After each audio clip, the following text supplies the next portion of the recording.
We got some good news from Google. Yesterday, they announced an improvement to customer match, which is interesting because they've been teasing this for a while, since June, according to them. And we're just now starting to see what it is that they're making available and accessible to us and for us. So today we're announcing improvements to customer match to make it more accessible and easier to use, which is kind of true. It's not like super inspiring what it is that they've opened up. Basically, all policy compliant accounts can use customer match either for observation or exclusion. And that's it.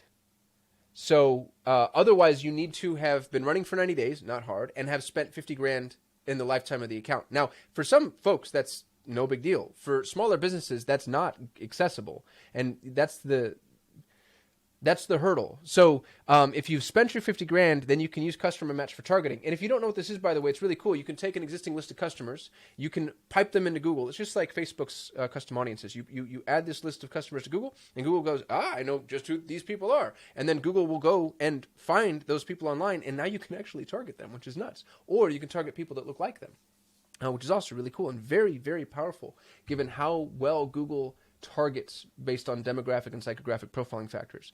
The more niche your industry, the better that Google is going to be able to kind of get down to exactly what those differentiating factors are. For instance, I own an agency that services nothing but Montessori school owners. So if I upload a list of Montessori school owners, that's an ultra specific avatar that's very readily identifiable. Now, if you uploaded a list of people that like Girl Scout cookies, that's basically everybody, and it's going to be diluted in efficacy. So you want to make sure that you're using lists that are using lists that help you narrow your targeting, not expand it. Unless you have a very specific use case for it. Let's say the customer match is the only amount of targeting you're using, in which case maybe you could try that alongside smart bidding. You'd need a significant spend, though. That you're basically using like an outbound display type paradigm, but with this particular list, which could work for you. That'd be great. So if you spent the 50 grand, you can use it for targeting, which is awesome. You can use it for similar audiences, which is also awesome. And then manual bid adjustments, so you can say, hey, I want to pay more or potentially less for these people. And then you can use them for exclusions. If you haven't spent your 50 grand, you can use it for observation and you can use it for exclusions, which even in the similar audiences section, you're only able to use that in the space of, observe how the similar audiences are being impacted by that customer match list, or apply exclusions to the similar audiences, which again makes sense if you don't want to go after the same customers that you've been going after. So targeting and manual bid adjustments only available with 50 grand spenders. Exclusions available to everybody else. But note this, I thought this was interesting. If you're using smart bidding, customer match lists added under the observation setting will be used as signals for smart bidding strategies. That's a huge asterisk. That's a huge asterisk. You're giving Google predictive indications of intent, which is what we want. Those are the type of first-party signals that we need. So the fact that they're giving that to you, I think, is a really, really big deal. They also mentioned making it easier to upload. I thought it was easy as is. I've got a whole video on how to use customer match, by the way. You can go check that out if you haven't done it. But if you want to see, you're going to go to Tools and Settings, Audience Manager, Custom List or Customer List, and then you name your list. You define what it is that you want to upload, either email, contact information, user ID, mobile device IDs. I've only ever used contact information. Choose the file. They have a template that you can download if you want to match to it. This can, you got to clean up your data. And then you have to say this definitely matches the policies, which when you go check out Google's policies are interesting. So you may only upload customer information that you collected in the first-party context. That's information you collected from your website, your apps, your physical store, or other situations where customers have shared information with you. That's important, y'all, because some of y'all are buying lists. And I have customers that do that to us. They're like, oh, yeah, let's use this. We just bought this, from where. And then they'll say, we just bought it from a company that, guarantees its cleanliness or promises that they're, technically it's an opt-in list. And I can't imagine that actually flying. That does not, in terms of the way that this is written, Google's policy is written, that is non-compliant. And because of, 2 years ago, I'd almost say like, hey, try it. Better beg forgiveness and ask permission. Right now, I'm telling you to be careful. Be so careful, because everybody is so sensitive to this. I'd be really careful about what you do with that list.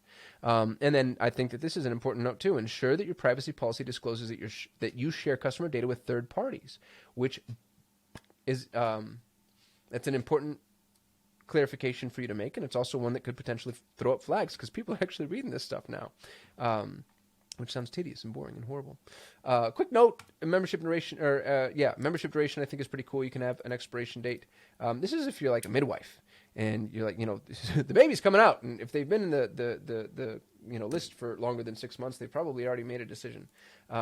Descriptions are just for you. I'm obsessed with nomenclature. If you watch any of my other videos, and that's it. So pretty cool. The smart bidding piece is the one that I'm most interested in for people that haven't reached the 50 grand threshold. I actually think that could improve the performance of your campaign in a substantive way.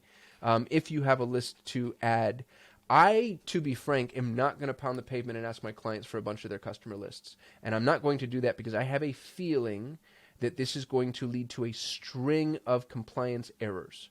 I think that Google is playing the game where they're trying to improve the efficacy of their campaign in a first-party data world, but they also have tightened the strings on the back end. And so if I go tell all of my customers, hey, give me a list of your customers so we can either target and or observe, the improvements, I just have a feeling that we're going to see more headache than any potential improvement could be worth. So if you're willing to, if that risk doesn't feel too sharp of a cut, then I'd say have at it, because I think that it could be a really cool thing to test, and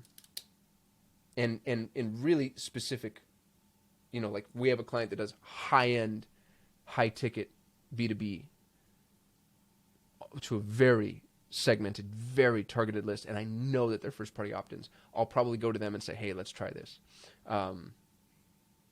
It's funny because we're already doing that actually, so I'm just trying to use that as an example, and nothing about this is changing their scenario since they've already met the spend threshold. But you know what I'm saying? Like, if this opens up something to you and you have an opt-in list that's ultra targeted and segmented, then it's probably worth trying. But otherwise, I'm going to, treat this like it's something that could catch fire. And that's all I got. I hope you enjoyed this video, and I will see you tomorrow. Thank you so much for watching. If you enjoyed the video, please give us a thumbs up. That lets YouTube know we actually know what we're doing. We shoot a video every single day, so if you want to be notified, hit that subscribe button. And if you have any input, don't hesitate to hit us up in the comments. We'd love to hear from you. We get very little human interaction. Thanks for supporting our channel, and hopefully I'll see you tomorrow.